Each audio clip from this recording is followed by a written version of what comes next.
वो थोड़ी सी डरपोक थी, इसीलिए वो गांव के अंदर नहीं आती थी, पर गांव के बाहर बाहर खेतों में रहती थी और जो अनाज होते थे वो खाती थी। राजा नाम का एक इंसान जो मिर्जापुर गांव में रहता था, वो सरकारी अफसर था। उसने अपनी नौकरी छोड़ दी थी और एक घर में रहने लगा था। कई सालों से मैं अपने परिवार के लिए बस एक मशीन बन के काम किया हूँ। मैं सिर्फ काम ही करता रहता था। अब मैं अपने सारे सपनों को पूरा करूँगा। सारे बच्चों को मैंने सही जगह पहुँचा दिया है और उनकी शादी भी करा दी है। जो भी मेरी जिम्मेदारी थी बेटियों के लिए वो भी कर दिया है। मैंने अपनी जिम्मेदारियों को पूरा किया है एक अच्छे पिता होने के नाते। अब मैं अपनी जिंदगी को शांति से बिताना चाहता हूँ। जो भी हो, मेरी एक जमीन है जो मैंने गांव के बाहर खरीदा था जब मैं नौकरी करता था। अब मैं अपनी बाकी जिंदगी वही पेड़ों के नीचे बिता लूंगा ताकि मेरे मन को शांति मिले और बाकी जिंदगी सुकून से बीते। राजा उस खेत की जमीन को ट्रैक्टर से जोता। कुछ जमीन पर उसने खेती की। खेती बादाम की थी और बाकी जमीन पर उसने अपना घर बनाया था ताकि वो फसल का ध्यान रख सके। शैतान अक्सर खेत में घूमते रहती थी और राजा के बीच मैदान में घर देखकर आश्चर्य होती थी। अरे, यहाँ पर तो इससे पहले घर नहीं था। इस बीच किसने यहाँ घर बना लिया? ये सोचकर वो कदम बढ़ाई। फिर उसके दिमाग में एक बात आई। अरे, हो सकता है उस घर में से कोई बाहर निकल आए और मुझे पकड़ ले। अगर उसे मेरे बारे में पता चल गया तो, अगर उसने मुझे देख लिया तो मेरा काम तमाम हो जाएगा। मुझे उसकी नजरों से बचकर घूमना चाहिए। मुझे हमेशा इस तरह यहाँ आना नहीं चाहिए पहले जैसे। मुझे सिर्फ रात के वक्त ही आना चाहिए। राजा दिन भर खेत में रहता था और रात के वक्त घर चला जाता था। बहुत अच्छे फसल भी हुए राजा के। फिर उसने सब्जियां लगाई। कुछ ही दिनों में फसल कटने वाले थे। इस बीच शैतान वहाँ पर आई और देखी बादाम का फसल हुआ है और मनी मन सोचने लगी, अरे वाह, अब तो ये फसल पक चुका है। बड़ा मजा आएगा खाने। वो खेत के बीचों बीच गई और हाथ के आसपास जितने पेड़ थे उसे उखाड़ के वही स्वादिष्ट बादाम खाने लगी। फिर खा खा के जब काफी वो थक गई तो थोड़ा आराम किया और वहाँ से वो चली गई। दूसरे दिन राजाराम खेत में आया सुबह सुबह और वो देखकर चौंक गया कि सारे बादाम के पेड़ टूटे पड़े हैं। अरे, इस तरह से किसने किया? ये तो जंगल का इलाका है। हो सकता है जंगली सूअर आके ये सब कर गया हो। इसलिए उसने खेतों के बीचों बीच पक्षियों को डराने वाला पुतला लगा दिया ताकि जंगली सूअर को डराया जाए। उस रात शैतान आकर सारे बादाम के फसल को खा गई। मैं परेशान हो गई हूँ रोज रोज इतना दूर आके। अब मुझे यही रहने का इंतजाम करना चाहिए। शैतान ने चारों तरफ देखा, अगर कुछ रहने का इंतजाम हो सके तो। फिर उसने कौवा डराने वाला पुतला देखा। अच्छा, ये सही जगह है। अगर मैं इसके अंदर छुप जाती हूँ तो कोई मुझे ढूंढ नहीं पाएगा। फिर मैं खुशी खुशी जो मन में आए खा सकती हूँ। हाँ, इस तरह रोज वो शैतान जाके पेट भर के खाना खाती थी और उसके बाद आकर उस पुतले में छुप जाती थी। राजा थक गया ढूंढ ढूंढ के कि वो कौन है जो सब फसल खाकर जाती है और इस वजह से वो काफी उदास हो गया क्योंकि वो असल इंसान को ढूंढ नहीं पाया। हमेशा की तरह एक दिन शैतान बादाम के फसल को पेट भर के खाई और जाकर सो गई। ढकार ली और ऐसे सोई कि मानो उसको होश ही ना हो। हमेशा की तरह राजा खेत में आया सुबह के वक्त और चौंक गया देखकर उस शैतान को जो कि सो रही थी। मतलब इतने दिनों से जो फसल खाए जा रहे थे वो जंगली सूअर के द्वारा नहीं बल्कि शैतान द्वारा। मुझे देखना पड़ेगा असल में ये कहाँ से आ रही है। वो चुपचाप जाके पेड़ के पीछे छुप गया और शैतान को देखने लगा। जब सूरज की रोशनी शैतान के ऊपर पड़ने लगी, शैतान नींद से जग गई और वो कहने लगी, अरे ये क्या हुआ? मैं सो कैसे गई? मेरी किस्मत अच्छी है कि मालिक अभी तक खेत आया नहीं। पता नहीं क्या होता अगर वो मुझे देख लेता। आज मेरी जिंदगी का आखिरी दिन होता।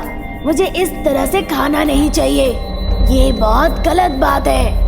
अपनी गलती के लिए उसने खुद को बहुत कोसा और जाके उस पुतले के पीछे छुप गई। राजा ने ये सारी चीजें देख ली। अच्छा, तो ये बात है। गोद में बिल्ली और मैं गांव में ढूंढ रहा था। इसकी वजह से मैंने ये पुतला लगाया खेत के बीचों बीच और ये आकर यहीं पर अपना अड्डा जमा ली। और मजे से खा भी रही है। पर ये शैतान इंसानों से इतना क्यों डर रही है? अक्सर इंसान शैतानों से डरते हैं। देखकर लग रहा है ये शैतान डरपोक है। मुझे उससे ढेर सारा काम कराना चाहिए ताकि मेरे फसल वापस आए। मैं इसके लिए बहुत नुकसान उठाया हूँ, इसे मैं ऐसे नहीं जाने दूंगा। उसने आग वाला टॉर्च उठाया और उस पुतले के पास गया, जाके लगा दिया। हे भगवान, मुझे मत मारो। इस तरह से वो चिल्लाते हुए बाहर निकल आई। तुम्हारी इतनी हिम्मत कैसे हुई? इतने दिनों से तुम मुझे बुद्धू बना रही थी और आके मेरे सारे फसलों को खा ली, जिसके लिए मैंने इतनी मेहनत की थी। ये कह के उसने वो टॉर्च लिया और शैतान पे फेंकने ही वाला था। माफ कर दो मुझे, मैंने गलती की है। तुम जो कहोगे मैं वही करने के लिए तैयार हूँ, मुझे छोड़ दो। अच्छा ठीक है। वो उसकी बातें मान ली और उसके बाद उस शैतान से अपनी खेती बाड़ी का सारा काम करवाया, बादाम के दाने डलवाए और तब तक काम करवाया जब तक कि फसल हाथ में ना आ जाए। उसके साथ ही उसने शैतान से फसल की रखवाली भी कराई। फिर वो शैतान मन ही मन सोचने लगी, मेरी किस्मत ही खराब थी कि मैं इस इंसान के हाथ में पकड़ी गई। अगर मैं जिंदा होती तो मैं अपनी मनमर्जी कर पाती। हाँ। फिर कुछ कहे बिना वो शैतान वहाँ से चली गई। विश्वापुरम नाम का एक गांव में सतीश नाम का एक व्यक्ति रहता था। उसकी पत्नी का बहुत पहले ही मृत्यु हो चुकी थी। उसकी बेटी मायना के देखभाल के लिए उसने देविका से शादी कर ली। वो अपनी बेटी से बहुत प्यार करता था। थोड़े दिन बाद देविका ने एक बेटी को जन्म दिया। मायना की सौतेली माँ उसकी देखभाल नहीं करती थी। वो हमेशा उसे भला बुरा कहती थी और बहुत यातनाएं देती थी। एक दिन मायना बहुत दुखी होकर सोचने लगी, माँ, तुम मुझे क्यों छोड़ के चली गई? यहाँ सौतेली माँ मुझे बहुत बुरा भला कहती है, मारती है, यातनाएं देती है। कैसे रहूंगी माँ? एक दिन एक वकील उनके घर आया और वो कहने लगा, नमस्कार, क्या सतीश घर पे है? नहीं, वो काम से बाहर गए हैं, बताइए। मैं सतीश के सारे संपत्ति मायना के नाम पे कर दिया हूँ, उसके कागजात देने आया था। वकील ने सारा कागजात देविका के हाथ देकर वो वहाँ से चला गया। फिर वो मन ही मन सोचने लगी, अगर उसने अपनी पूरी संपत्ति अपनी बेटी को दे दिया है तो मैं यहाँ पर क्यों हूँ? वो वहाँ से जाने ही वाली थी। इस बीच उसकी दोस्त माँ ही वहाँ पर आई। वो आकर कहने लगी, कहाँ जा रही हो तुम? अरे रुको रुको। मैं अपनी परेशानियों के बारे में क्या बताऊं? मेरे पति ने अपनी पूरी संपत्ति अपनी बेटी मायना के नाम लिख दिया है, इस वजह से जा रही हूँ। अरे पागल लड़की, इतनी छोटी सी बात के लिए तुम घर छोड़ के जा रही हो? तो तुम ही बताओ, मैं क्या करूं? जब तक मायना 18 साल की नहीं हो जाती है तब तक तुम और तुम्हारी बेटी सुरक्षित है। और उसके बाद? हमें उससे पहले कुछ करना होगा। अरे क्या करूं? उसे मार डालो। क्या जान ले लूं? हाँ, तभी तुम्हें संपत्ति मिल सकता है, समझी? उसके बाद उसने उसके कान में कुछ कहा और चली गई। पर छत के ऊपर से एक शैतान ने ये सब कुछ सुन लिया। तुम मेरी बेटी को मारने के लिए साजिश रच रही हो, मैं देख लूंगी। उसके बाद देविका ने मायना को बुलाया। मायना, यहाँ आना। फिर उसने दूध में जहर मिलाकर उसका इंतजार करने लगी। क्या हुआ माँ, आपने मुझे क्यों बुलाया? दूध पी लो।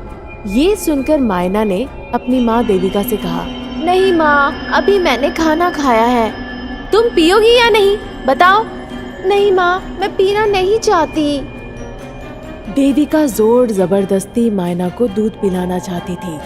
तभी शैतान मायना के अंदर घुस के प्रकट हो गई और ये देविका देखकर डर गई। तुम मेरे बेटी को मारने की साजिश रच रही हो, ये दूध तुम ही पियो।